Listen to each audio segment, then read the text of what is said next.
All right, welcome in. Welcome back to the BFR Podcast presented by Sports Mockery. My name is David. I cover Dave, cover the Bears. That was like the first thing I've ever done that. Cover the Bears for SM. Of course, joined my good friend, Chicago Bears content creator, Ficky. And we have today's show. We're kind of just going to go over the updated staff tracker for Ben Johnson, all the full list of hires that are confirmed. And of course, we'll look at the open positions as well. And then just kind of look at the staff as a whole. I mean, a lot of people are really high on what Ben Johnson is doing. I think there's a couple, maybe just one, maybe two, depending on who you are and how you view it in regards to how much you like these hires. So we'll get into that. I think we have a couple other things we'll get into. I know Roma Dunze had a podcast. I saw you tweeting that, or he was on a podcast, right, Ficky? Yeah, he was on where he had some very interesting thoughts both on Ben Johnson and then, of course, his relationship with Caleb Williams. But yeah, lots to kind of still cover as we get to, I think it's the Senior Bowl week. This started already, if I'm not mistaken. So a lot of stuff happening. The Bears are down there, of course. But Ficky, before we hop into all of this, how are you doing, man?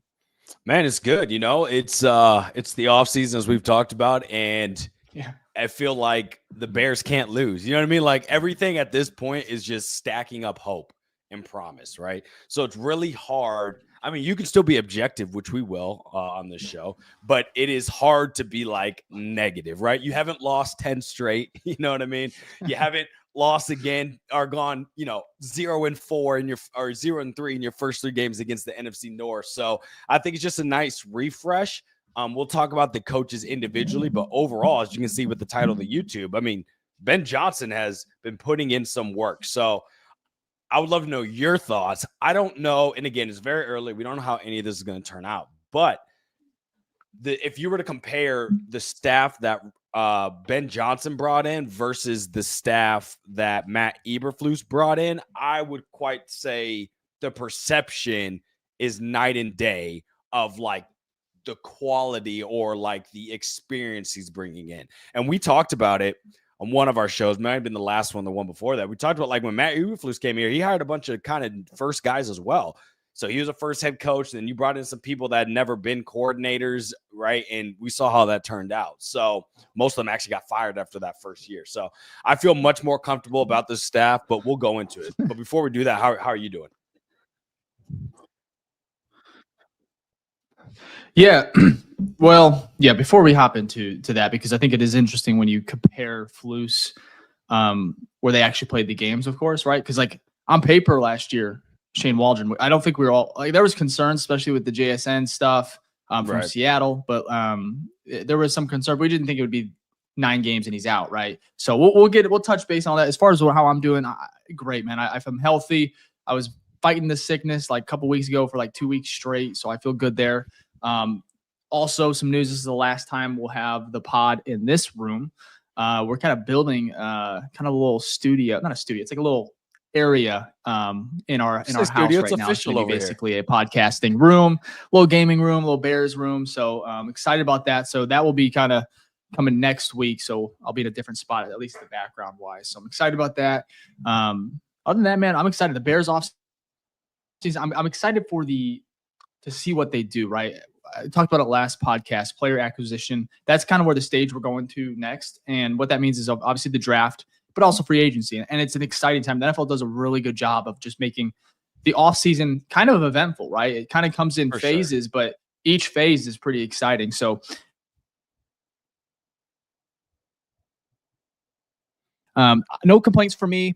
I'm ready to hop in. I know, let me see here. Getting my man. I saw that comment, man cave. I'm excited about it. Yeah, it's going to be cool. A long time coming. So Jack is also, he'll be here about 7:15. Well, he's a couple minutes late. We were late too. So also apologize for being a little bit late.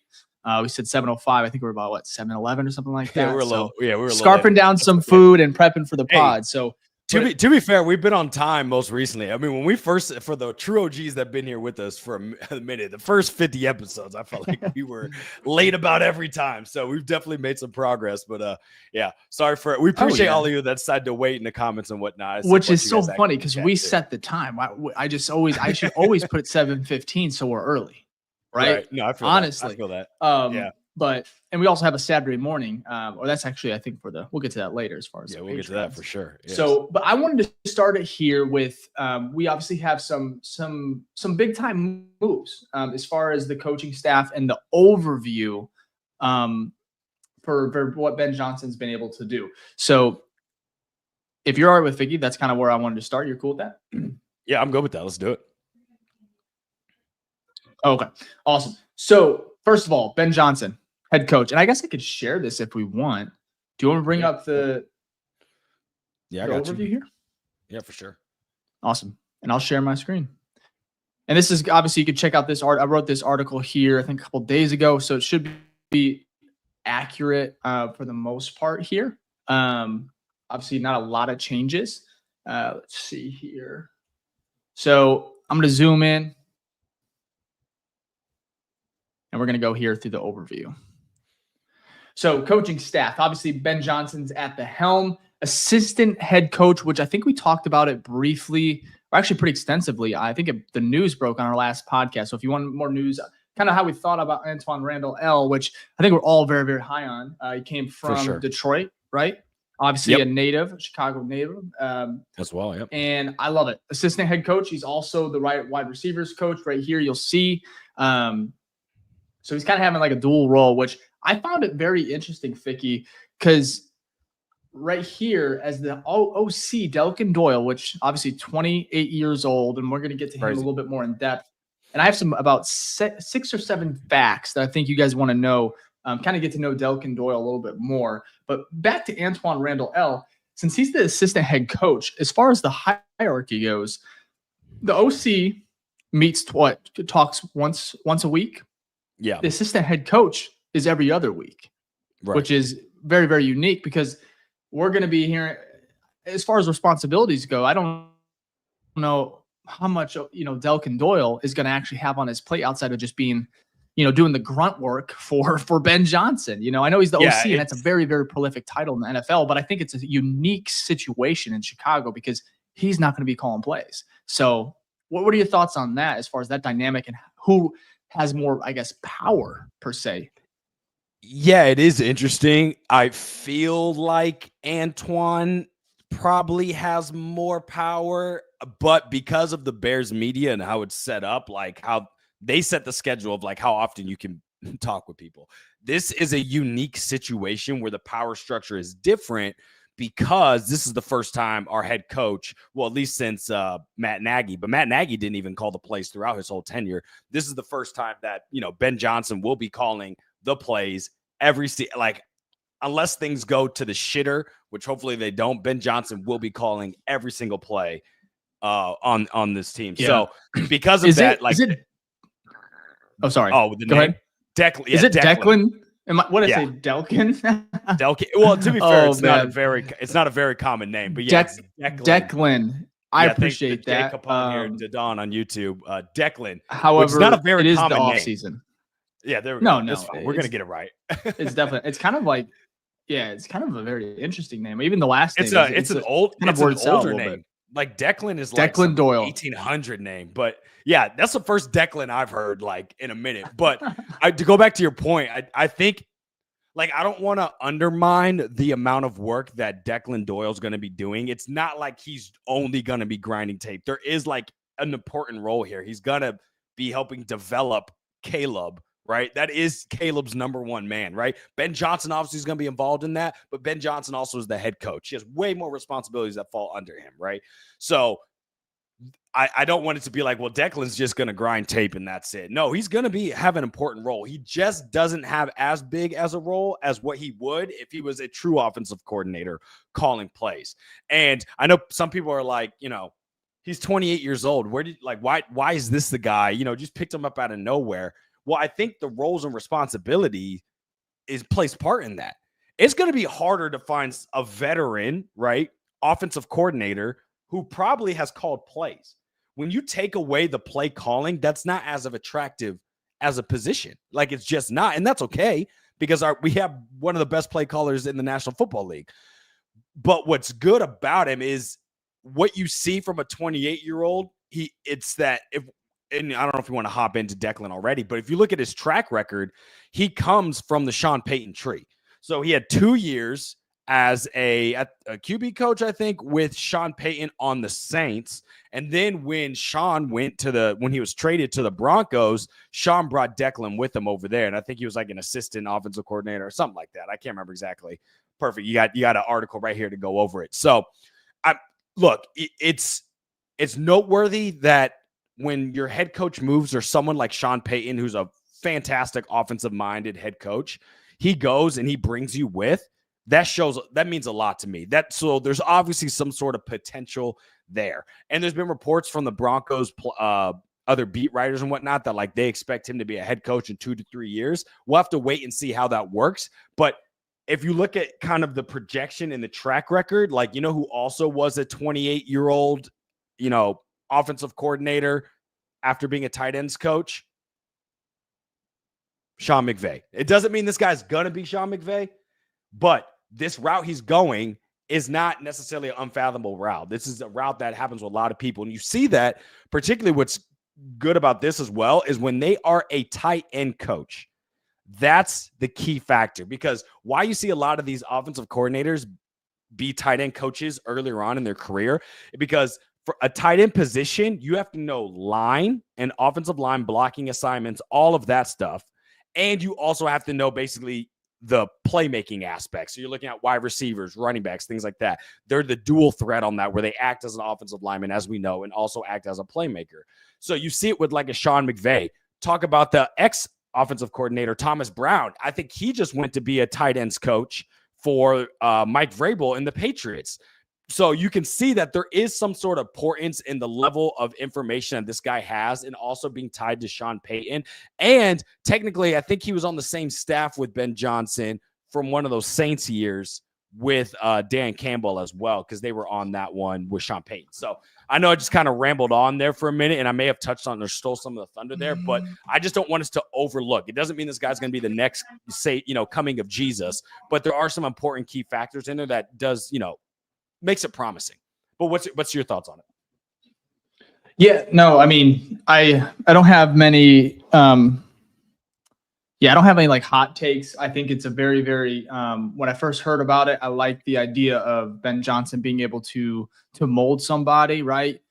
He's not going to be picked right in a couple of years. Not that it would be a huge change for Caleb, but I think any type of consistency that you can continue to have on a roster, especially on the coaching staff, is just very important, especially for a young guy. Caleb's going to his second year, starting over essentially with an entire new staff. So I think just to be able to have him young and be able to keep him hopefully for 3 to 4 years, you would hope, if everything goes well, of course, it would be really, really awesome. I love that comment. Declan. Yeah, that's one. That's hilarious. That's a good one. Yeah, that was but fun. yeah, I don't know. I didn't know if Declan actually worked with Ben in New Orleans, because I know he had, I think, the coaching career. So he had a connection where he worked with Dan Campbell, who was the head coach of the Lions, of course, during the time in New Orleans from 2019 to 2020. I didn't know if Ben Johnson was there. That would be insane if it was. But let me go through just a little bit of here. So obviously, an article I wrote here, put it out on January 26th, but it's a little bit about Declan Doyle. So obviously 28 years old. A lot of people like the hire. Some people obviously, kind of little, I guess, up in arms just because of the lack of experience, a little bit of a gamble. And I can see that, but I think it's a calculated risk, like I said here. But some family background, which is, I guess, was a hot topic yesterday. I think it was Dan Bernstein. Is that right? Yeah. He kind of highlighted his dad's, I don't even know what it was, allegations kind of in Iowa.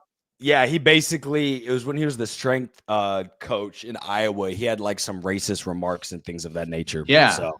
And it's first of all, it's horrible. If this, I don't know if it was ever confirmed. I know he got fired, which is never a good sign, but sometimes you got to just cut ties. It's best for the university. But at the same time, Declan is his own man, 20 years old. I'm not holding that against Everything we've heard about him has been great. I think there's been a lot of stuff. I think Nicholas Mariano has talked with some people about it at the Senior Bowl.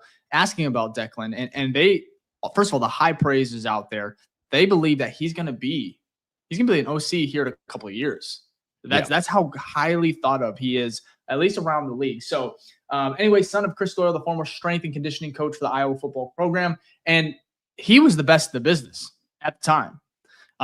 He was number one in the nation, very sought after. I think he was the highest paid strength and conditioning coach in football, or at least the college level. I think it was like he was making $800,000 a year. So I mean, as far as the discipline, everything like that, he really has been surrounded by football, right? And that discipline back there. So education early, served as a student assistant at Iowa from 2016 to 2018, graduated from Iowa in 2018. Did not play, which I think is just always so unique when you see those. I mean, they just didn't play football, and it's rare to have a coach that just never played, right? The most, I'm sorry, not to cut you off, but the most shocking thing here, oh my goodness. Like, I know you said he's 28 and it's like, okay, that's close to me. But when I see the year he graduated, I'm like, oh, I graduated college before you. That's wild. It's crazy. Not a head coach, sorry, but a coach in the NFL. Like, players, that's going to happen. All these players come in at young. I get that. But a coach, man, that's crazy. 28 years old.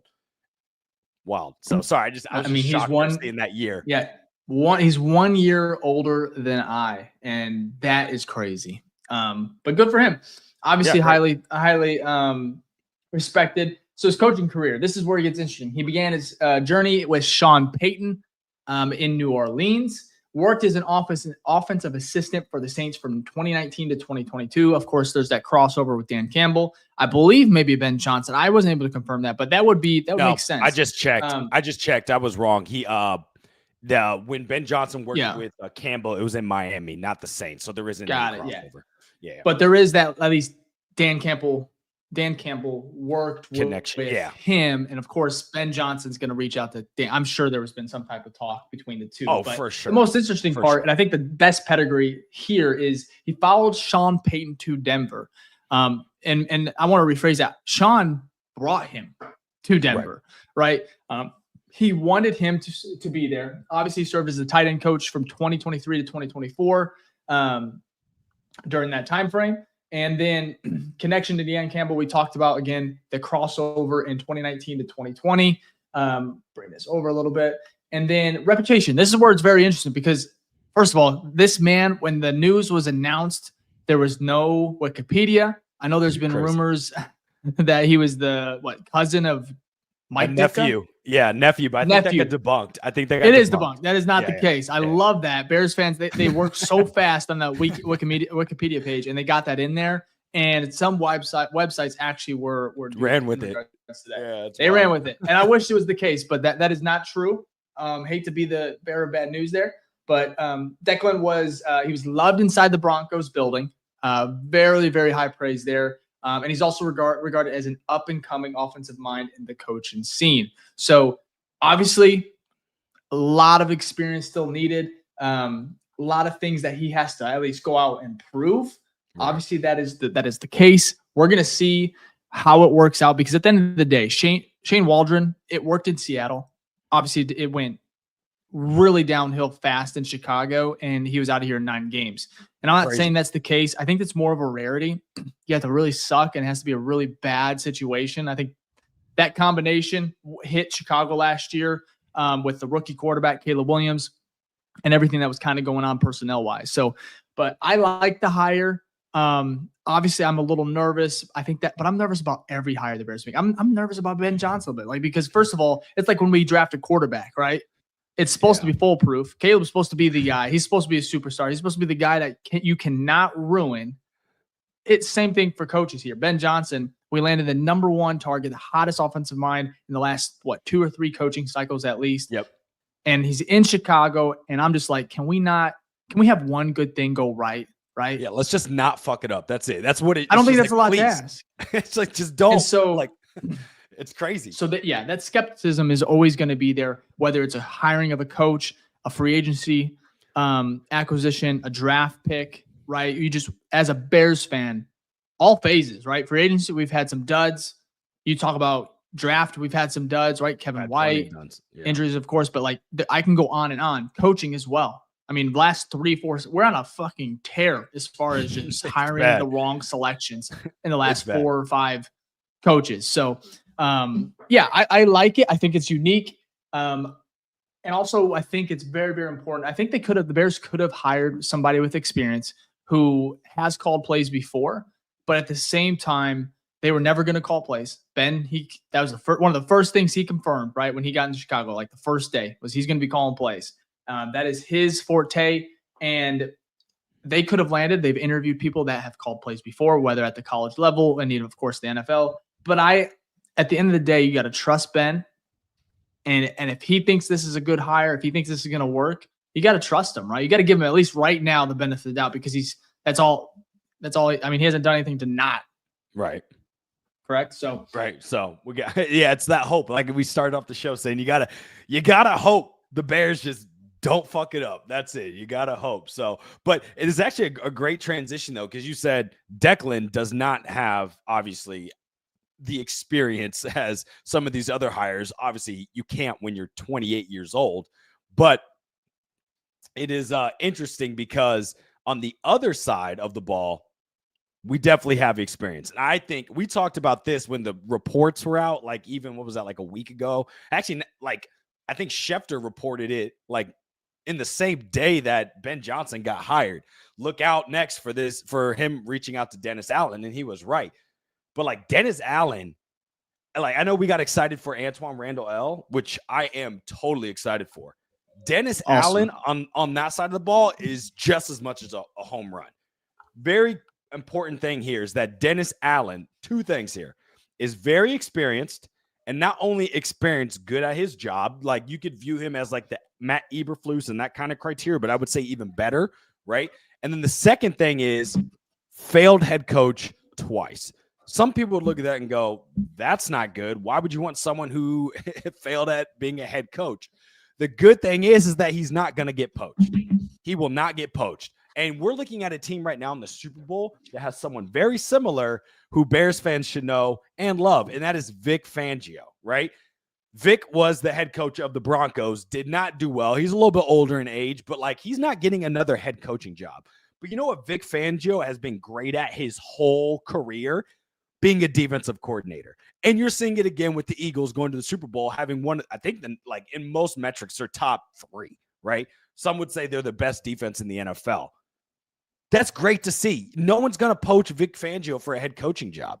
They might try to poach him for a DC, but they're not going to poach him for a head coaching job. So those 2 things alone is like fantastic to see, because we've talked about projection of this, and like we don't want to see a flash in the pan where this is a 1-year, 2-year like excitement. No, we're looking for, I know this is an anomaly and this is hard to get, obviously, and I'm asking for a lot here, but we're looking for what the Kansas City Chiefs do.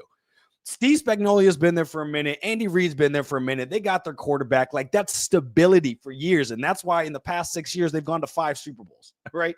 Like that is the ideal stability you want. When the thinking back to the Brady and the Patriots, Belichick was there the whole time. I think for their first stint, they had the same offensive coordinator through those 3. And then the back stint where they won as well, they had the same coordinator through those 3. Like you want stability on that end. So just that part alone from Dennis Allen, fantastic. But I want to read off some stuff here about Dennis Allen, which is fantastic. Because, hey, look, just because your guy doesn't get poached, some people may not want to poach him because he's ass. And that's not what we want either. But when you look at Dennis Allen and his careers, particularly with the Saints, right?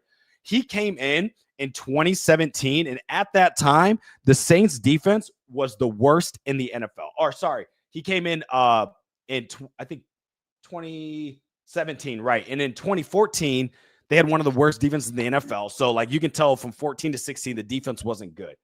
Soon as he came in, the defense went in like top 7 in like all categories, basically. So he came in. What's good about this is he did a big transformation, taking a team that wasn't like he came in and, they were good and he just made it better. No, this defense was garbage. And from 2017 to his time in 2024, they were consistently good on the defensive end. So good that that's how he got the head coaching job for the Saints, as we talked about on the last pod, because once they fired their head coach, was that Sean Payton they fired?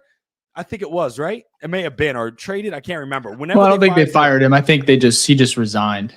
He retired, because they had to, when he came back.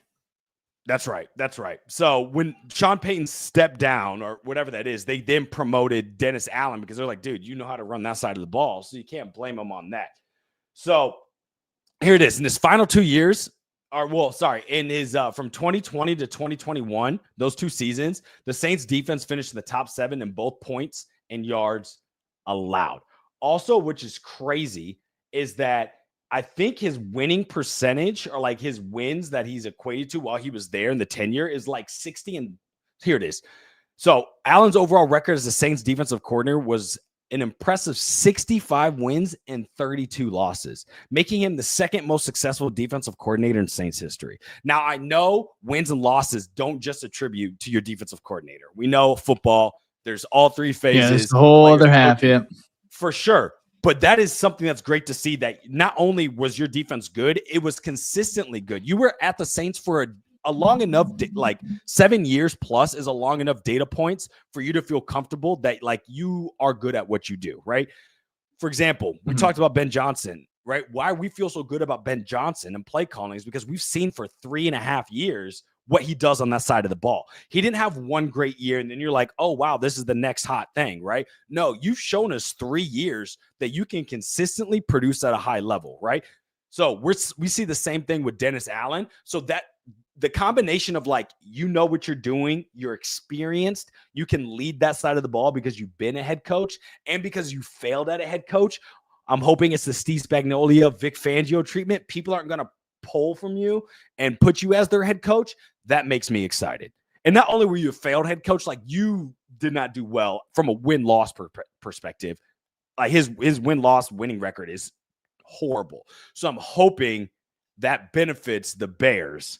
And we have Ben Johnson, we have Caleb Williams, we have Dennis Allen, and they're locked in for 5-10 years to come, right? I know this is all projection and hopeful thinking, but at least on paper coming in, that does make me feel, it brings a little sense of comfort compared to what we saw when Matt Eberflus was in here trying to put together his staff.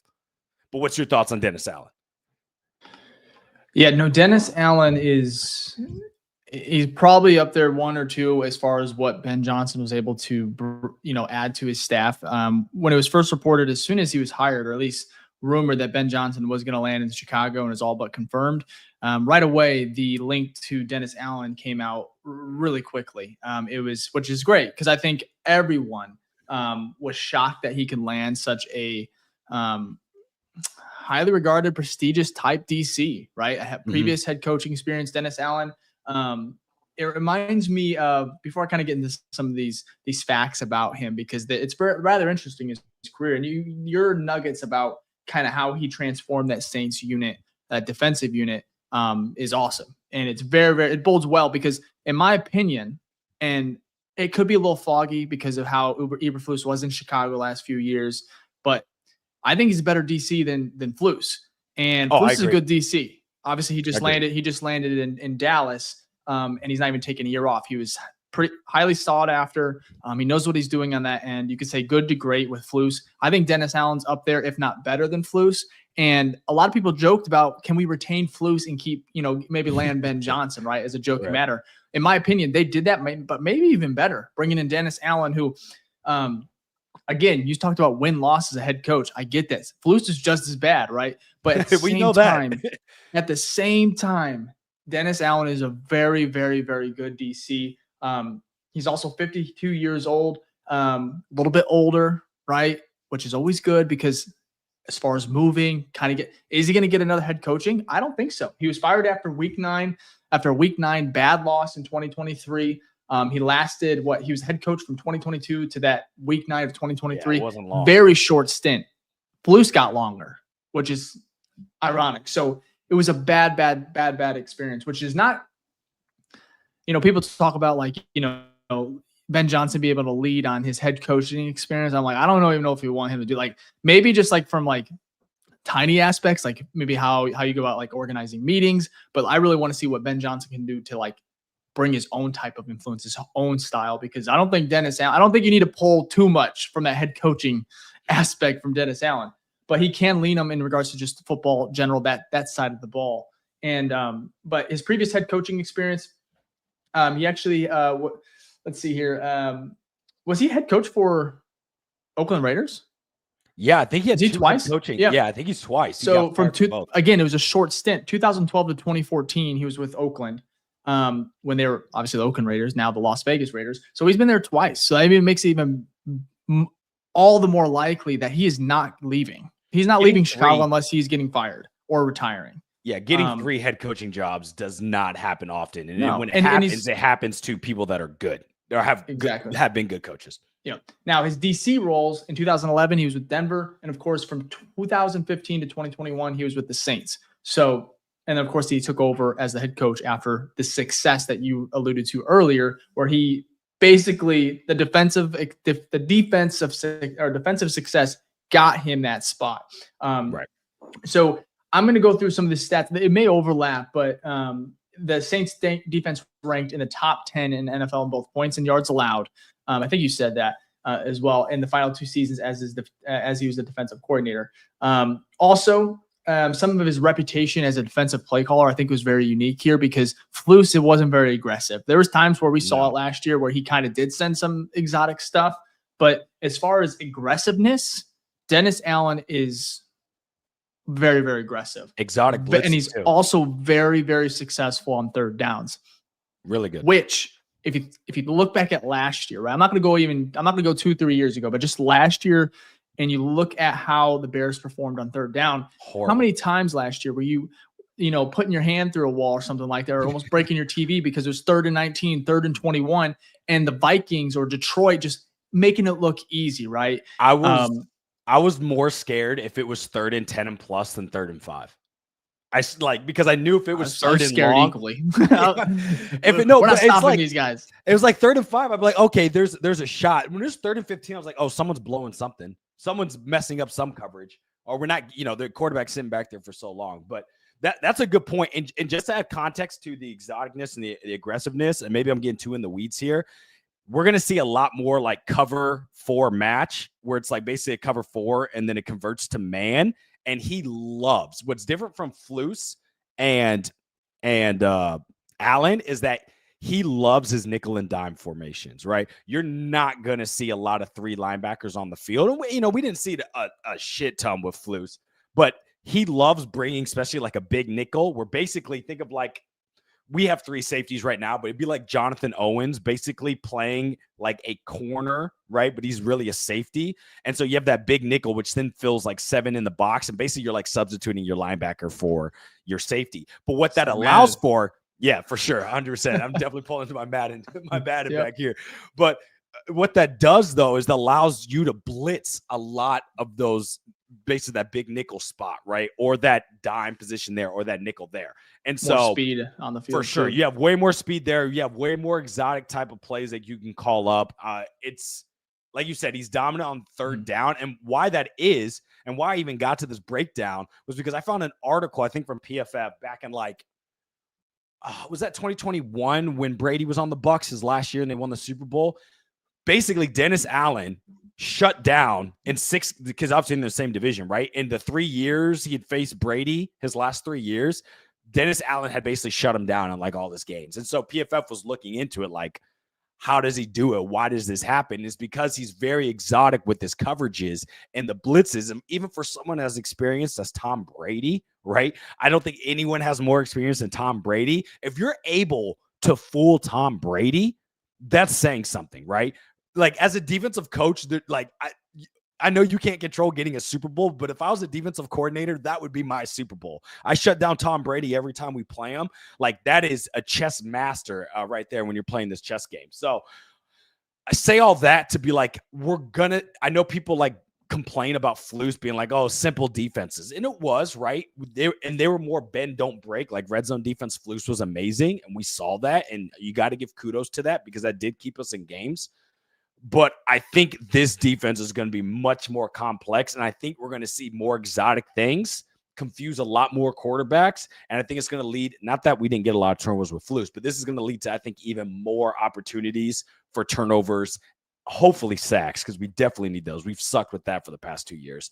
But overall, I would say, yes, like this is an upgrade with the complexity with that. And like we said, 7 years of showing like good to great defenses. So really excited about that.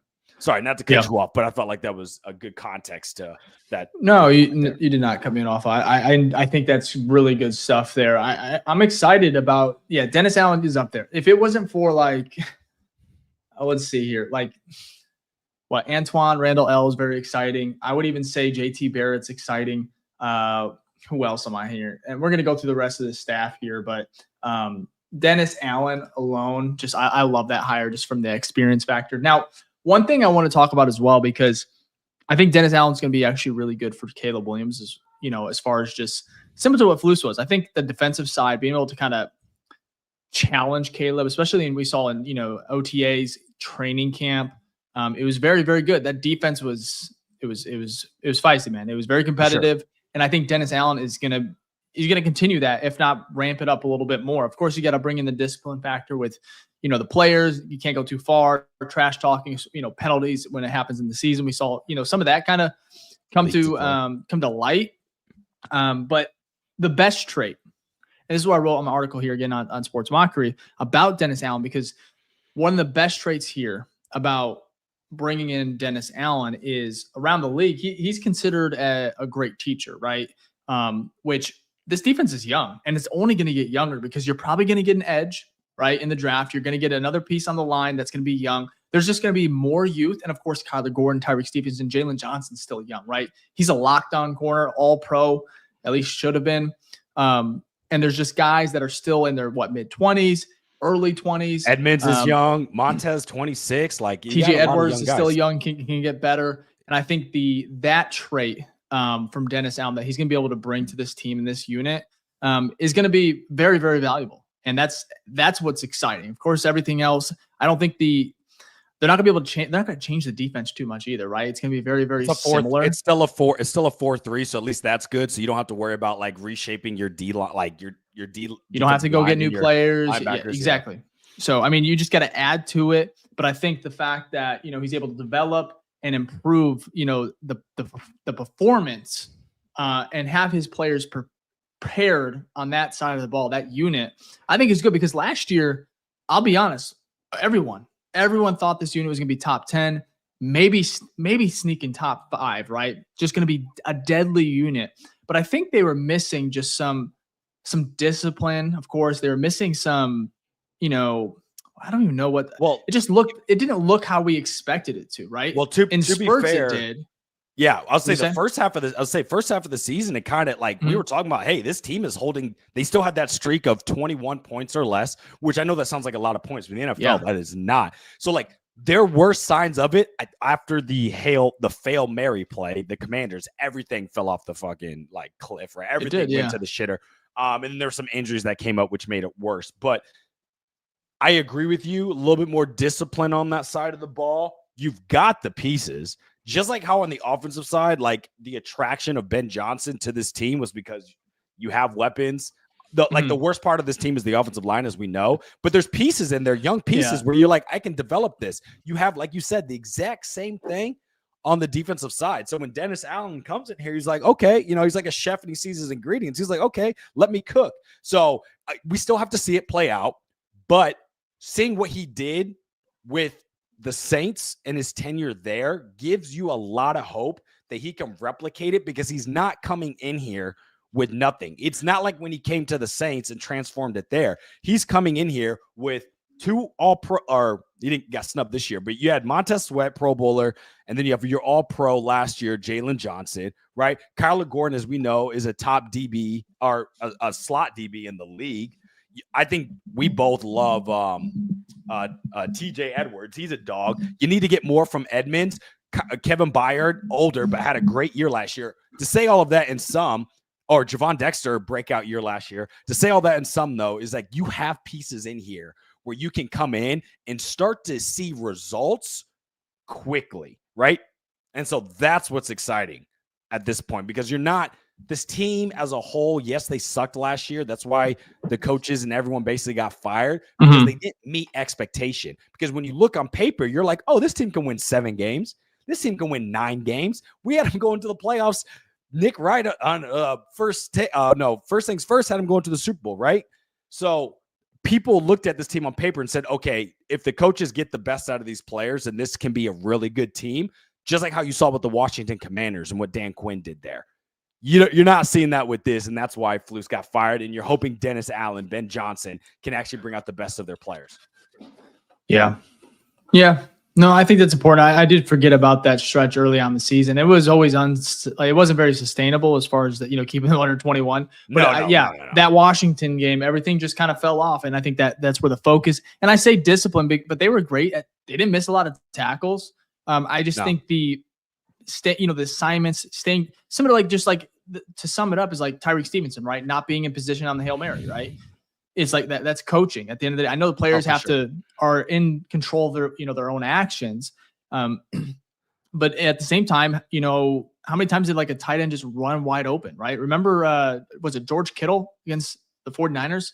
George Kittle did, and then Tunyon on the Packers. Yeah, it was just brutal. It was brutal. So there was just some breakdowns there, and I think Dennis Allen is going to get some more talent. You already just talked about those pieces they already have. But the scary factor is this defense is going to get better. It's only that's the best part about what Ryan Poles has done is leading into this offseason, you get a influx of talent at the coaching level. The staff now is presumably better, and it should be much, much better. And then the players, obviously Caleb's going to get better, but just the defensive side, all these players should get better. Tyreek Stevenson, Jalen Johnson, Kyler Gordon. I'm not going to name them all, but they're going to add more talent through free agency and, of course, the draft. So both sides of the ball are going to get better, and I think I'm excited about to see what Dennis Allen can do. And I think it's probably the best hire that he's done. I want to go through a couple more here before we do. I was going to say, we have a super chat actually here, so I want to do that one at least first. We got Tito here with a $5 super chat. Thank you so much for the super chat, Tito. He said, we need a running back, but definitely not in the first. Who y'all taking with not the first, but second rounder we got? I'm saying Hampton, dude's a wrecking ball. I don't know the exact people yet. I've done a couple mocks, but there's definitely some great talent there. We will have mock episodes, draft mocks. We'll have some people come on here talking about it. So stay tuned for that, Tito. But right now, I'm going to look more for position-wise. If we don't go defensive line in the first, right, and we go O-line in the second, there's definitely some value for maybe a running back and defensive line there. So I appreciate the $5 super chat. Yeah, I think the interesting thing with the draft is you have to really wait on free agency because they're going to fill holes there, and then you're going to draft around that. So I understand mock drafts are fun. I get it, but I really want to wait till free agency to see what our needs are truly going to be. Because if you go out and get Trey Smith, right? I mean, there's your guard. Yeah, that changes. Come on, it changes a lot. So I like that. First of all, appreciate the super chat, like you said, Ficky, and we always love that. But at the same time, stay tuned. We're going to have tons and tons of draft content coming. A lot of people smarter than us. We love the draft, but there's going to be a lot of people coming on as well. And we can't wait for that. But let's get to our ad reads. But before we do, if you're here, a lot of new people, a lot of new faces, hit that like button. Best way to support the channel. We're super, super stoked for the off season. And of course, this is a Bears podcast. All we do is talk Bears. So if that's what you need, that's what you're looking for, we got it. Ficky, let's go and get to the ad read, and then we'll finish the show with if you have questions, throw them in the chat, and then we'll go through the final remaining positions to be filled and a couple positions that have been filled, and we'll go over those as well. So, Fick. Absolutely. Thank you. And what Dave meant to say is if you're a sicko like us and just follow this team every single week, then you're at the right spot because this is the BFR Podcast. As you can see here, the number one show for the fans, by the fans, because Dave and I and our producer, Jack, we're all fans like you.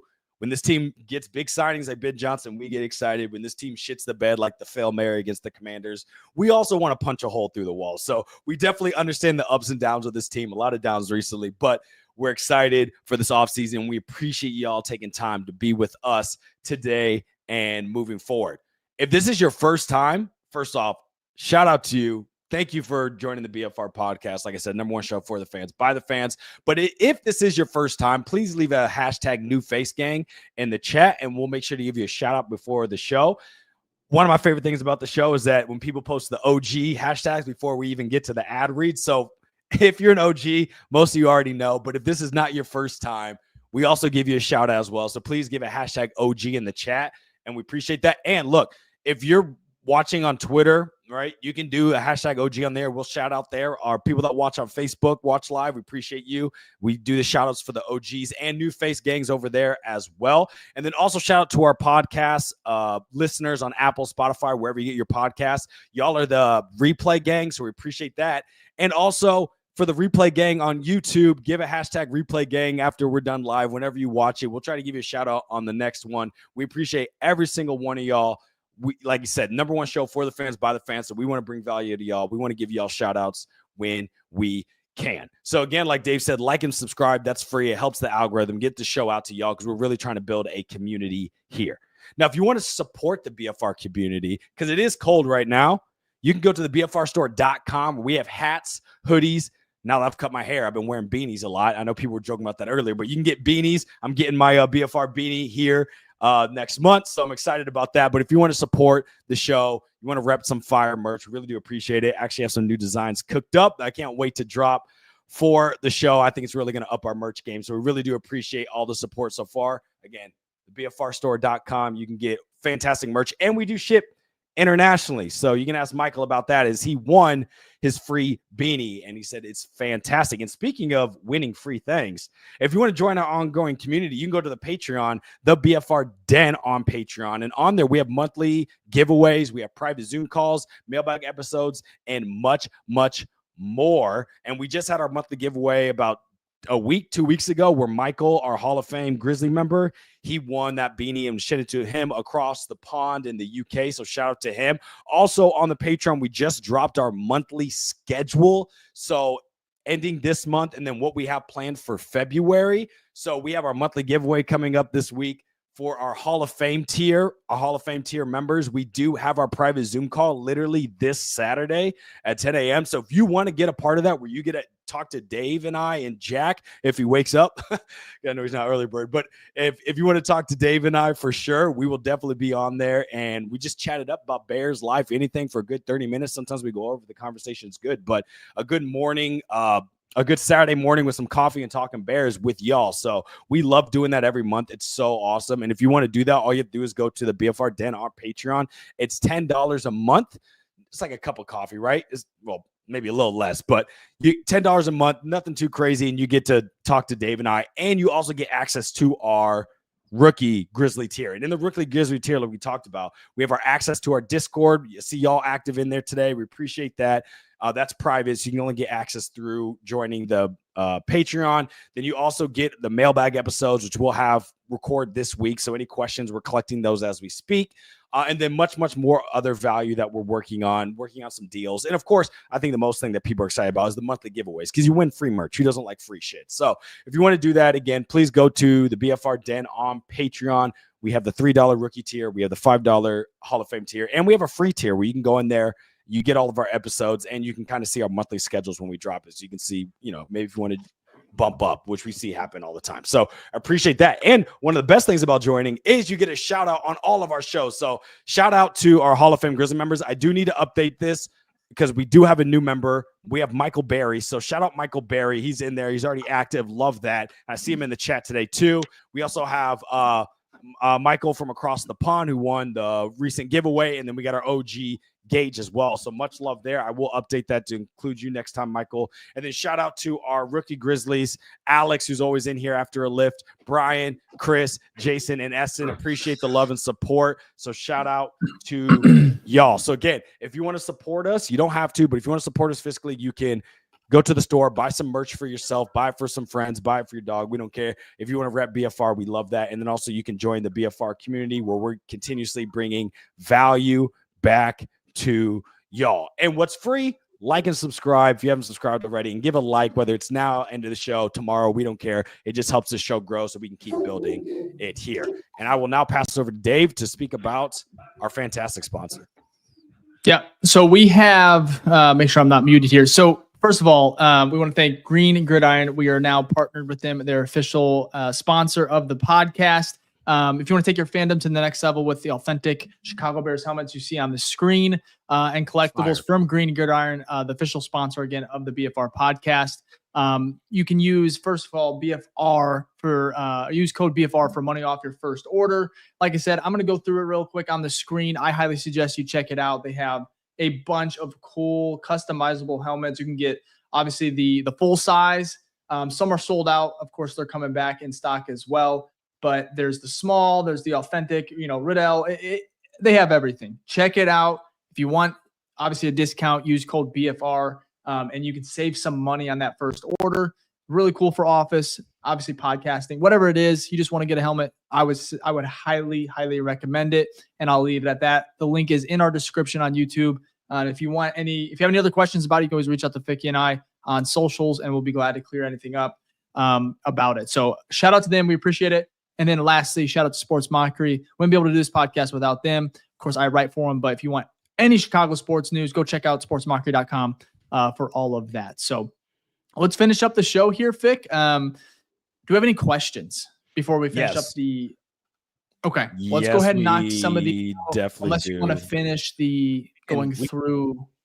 No, we can go through some of these. So this is actually a good one because I think this leads to the coaching discussions we've had. But from Jay Capone to Don on YouTube said, do you guys think Dan Roshar, I think is how you say it, is a done deal at O-line coach? Now, Dan Roshar was I think he's the O-line coach at Tulane right now. He was the O-line coach for the Saints.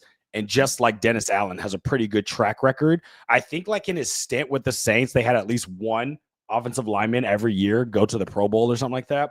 One or two. And so like, to answer your question, do I think it's a done deal? We really have no idea, right? We don't, but that's the only name so far that I've seen linked to the Bears once we found out that Frank Haley was staying in Detroit. So if we do get him, again, another Saints connection, so it could happen. Right now, we're the Chicago Lions / Saints because it seems like all of our staff is from that. So could it happen? I would say likely, but will it? I don't know. We'll have to wait and see. All right. Next question here from Michael Williams said, you guys think Dennis Allen will have Edmonds playing at a higher level, teach him how to get some pass deflections? I think Dave kind of talked about it, right? Dennis Allen's a great teacher.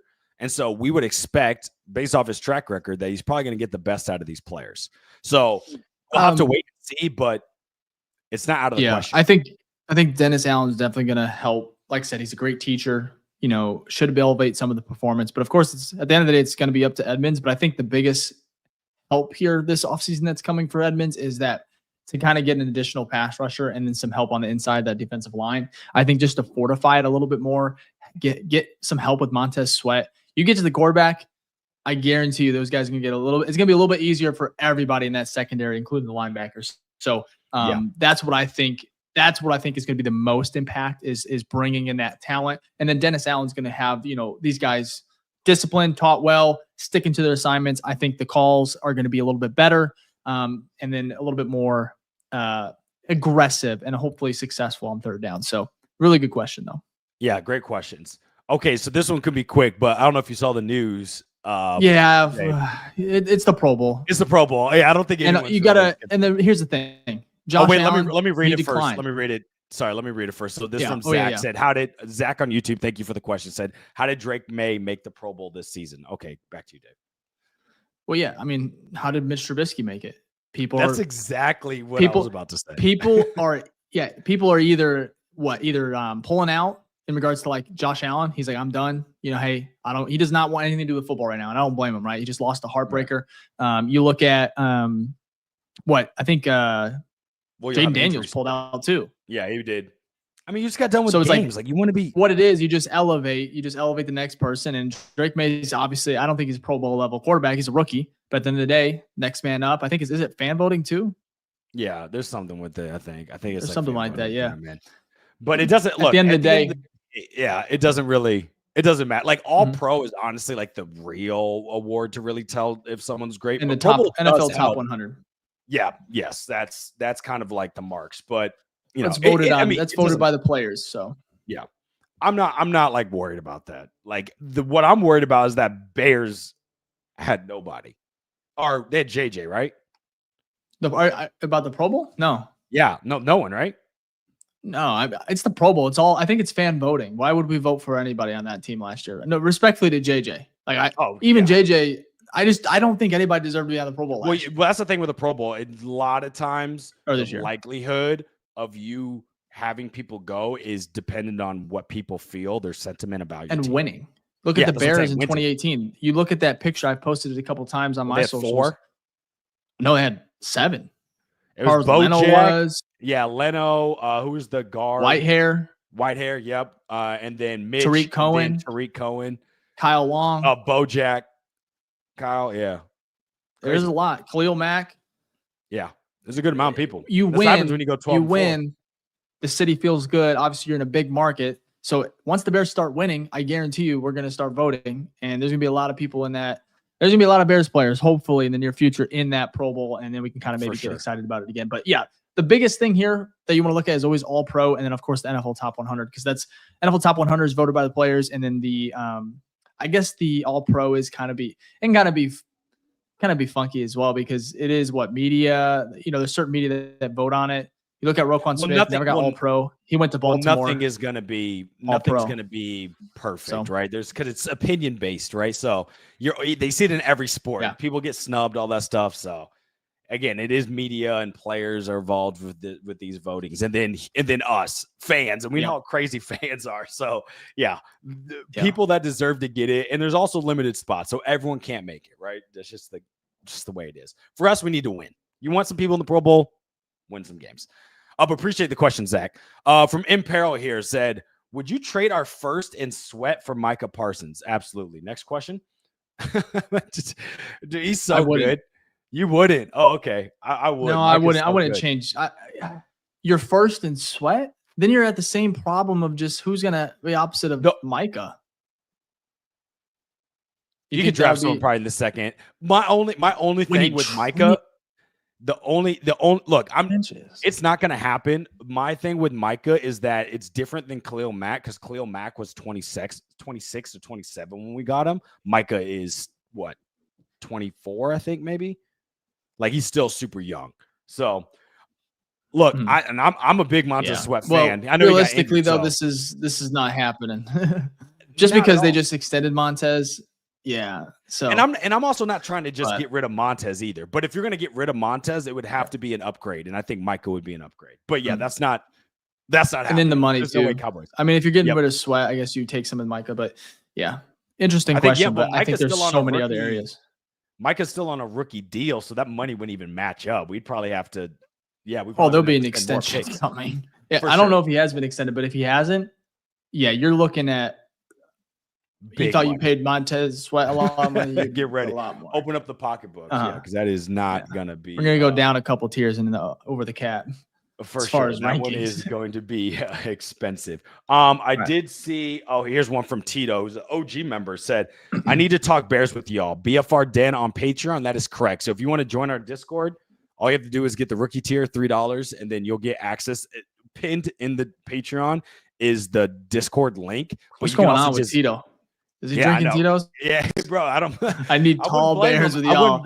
I wouldn't blame him after watching this season. Me up. But yeah, you can go on there, and then also you can always DM us on the Patreon, and we'll send the link. I just did that for for Michael, our new member. So, yep.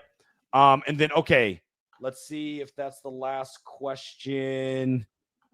Oh, here we go. So this is regard to the green gridiron. So, are the display ones? And this is Adam on YouTube. Thank you for the question. Are the display ones the same size as the most expensive ones? So they have 2 of them that are the normal size, and they have 2 different tiers of like if it's true replica or authentic, and those are different prices. And then they have mini helmets. Mini ones are way more, I would say, like not affordable, I should say, because I don't know people's pocketbooks. But like if you just want to buy something on the whim, you can definitely get the mini ones. I'm getting a mini one literally next week. So, if it gets delivered, but they just don't take up as much space either. So it's a little bit easier to kind of fit for sure somewhere. But if you want what I would suggest, go on. Yeah, go ahead. I'll just say go on Green Gridiron. If you actually click on the helmet that you're interested in, it will give you a vast amount of details. Anything you need to know, how you can customize it, how big it is. Everything, all the details. If you click into it, you get all those answers. So links in the description. Highly suggest if you're looking for something like that, check it out. And of course, use code BFR. Absolutely. So We got 2 more here that just came in. So let's get to these. Michael, OG member who just joined the Hall of Fame tier. So if you want to see how that he enjoys that, hit up Michael and he'll tell you all about it. So thank you for that. First off, joined literally on our show live last time. So that was kind of cool. But Michael said, what's the first move you want to see the Bears make player wise? I'll put this to you, Dave. First person. I think I got an idea. First move you want to see player wise? Yeah, like free agency. Who would you want them to sign first? Oh, yeah. If Trey Smith makes it, if Trey Smith makes it to the market, I mean, absolutely. That would be a great, that's the one thing I want. It's similar to like I wanted Ben Johnson. I want Trey Smith. I want him to make it to the market. I think he'd be a great fit. It would allow you to kind of focus on some other things, whether it be, other additions in free agency or, of course, building through the draft and filling some of those positions of need outside of, guard. So I bet Trey Smith was one of yours. Well, yeah, Trey's going to be one. But number 2, and I mentioned him a while ago when we were talking about some replacements on the line as well. That's Dahlman on the Falcons, center for the Falcons. He's like top 5 free agent in the market. He's obviously the number 1 center. Being consistent. He's young, coming off his rookie deal. Give me both. We got the money. Look, absolutely. So this is the time to go all, especially for the offensive line. And that leads us perfectly to our last question here from Rod D on YouTube. Said, would you guys be okay if we fix the O-line first and draft Genty?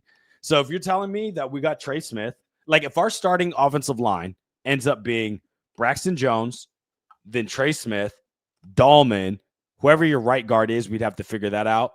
Or I think Trey Smith's right guard. So it'd be Braxton Jones, your left guard, Dahlman, then Trey Smith, and then Darnell Wright. I can work with that. Is Ashton Genty, is running back our highest priority? No. But if you tell me we get the running back room right, and then Ben Johnson signs off on Ashton Genty, that gives me vibes of what the Lions did with Jahmyr Gibbs. And I'm pretty sure that played out really well. And everyone chastised them and said, what a dumb, I did. I was like, what are you doing? Why are you getting a running back this early? And they shut me up real quick because we saw how dynamic that was for their offense. So I'm not putting anything off the table. But Dave, do you agree? I don't know. I got to see how it plays out as far as drafting a running back. Like, it doesn't sound great. I'm not gonna like sugar. I'll be super stoked. Problem is, it's just you got to protect Caleb, and that's just the number 1 priority, right? And let's see how they do in free agency. You land, Dahlman and Trey Smith. All right, then you could really sell me for going, for a splash. But then you have 2 seconds, right? So you just have a lot of flexibility. It just really depends on how Chicago attacks free agency. And I expect it to be in the trenches. So, and I'm hoping on the offensive side. So it better be. We're gonna have to storm Hallis Hall because if that's not the number 1 priority this season, then there's no hope. We won't win games. So, but great questions, everyone. Really do appreciate it. Yeah. All right. There's not much more to go on the coaching list. Obviously, Richard Hightower, special teams, was retained. I love it. I absolutely love it. I think he as far as DVOA, he actually ranked pretty high last year. Obviously, there was a couple issues with, block kicks and stuff. And then you have Bayless Jones Jr., who kind of did not make him look too good, obviously, throughout his time there. So I like it. Still a couple positions to fill, but I think they're going to retain a couple, like the tight end coach. And then, of course, the offensive line coach is still up in the air. So that should be coming soon. I'll have an updated tracker, of course, on sportsmockery.com, so you can check it out there. But you want to go ahead and get to our OGs? And then we'll call it? Let's do that. We should be able to do that here in a second. Let me go ahead and pull those up. Bear with me 1 second. All right, let's see here. All right, starting here with Plastic Rockets here on YouTube with the hashtag OG, taking back the North. That phrase, it does not sit well with me right now. As you know, rock. Yeah, everything but that. I love that.